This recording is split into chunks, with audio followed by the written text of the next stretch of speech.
It's hot, it's hot. You've stood out here a very long time. We're going to kick it off right now with your first speaker. We have Richard Inman, this guy who put his own life on the line for this country and for what this country represents. Ladies and gentlemen, please welcome Richard Inman. Good afternoon London. I've been looking at something that's been happening behind us, and I think somebody's just turned up the heat. It's a sunny day and the temperature's getting turned up politically as well, and that's why we're here. There's a song written several years ago, and I hope it's going to be sung later on today. And the first line of that song said this: you've got the words to change a nation, but you're biting your tongue. We're not going to bite our tongues anymore. We're not going to be silenced anymore. See, we are the silent majority. And the people that tried to close us down earlier on, the people that tried to silence us, they are fascists because they hate freedom of speech, and we are patriots because we love freedom of speech. I walked down from Speaker's Corner. There were thousands of us there, and we had a banner, and our banner said this: we are here to defend your freedom of speech, and the DFLA and the Veterans Against Terrorism are here to defend your freedom of speech, and here we stand. We can do no other. I want to tell you a very quick story about freedom of speech. In Belfast a few years ago, there was a 78-year-old minister of religion, and he preached a sermon that was very critical of the Islamic religion.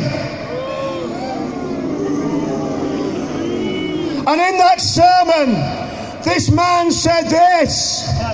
He said, Islam is heathen.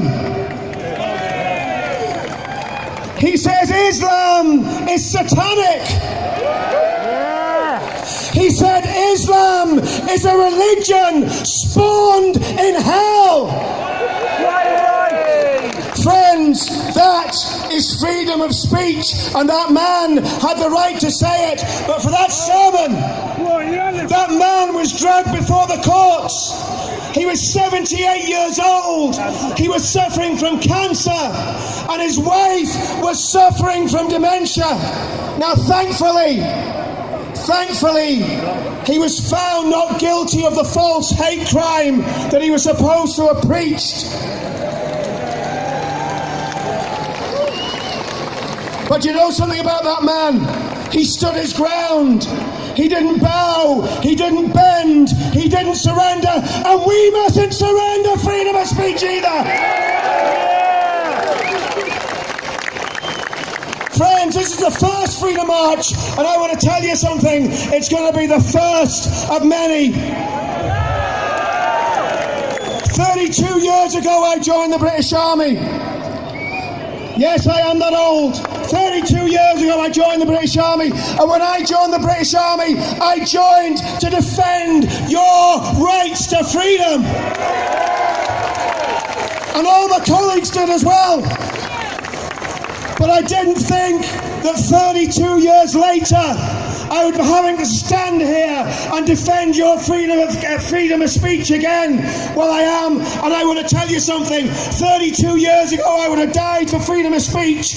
I am willing to die for freedom of speech today. And more than that, when I look into your faces, I see that you're willing to die for free speech as well.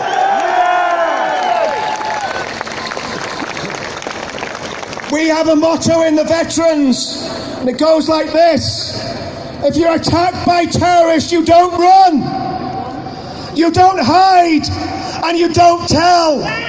You stand you fight and you protect. And today we're standing for freedom of speech. We're fighting for freedom of speech, and we're protecting freedom of speech. We will never be defeated. Thank you very much.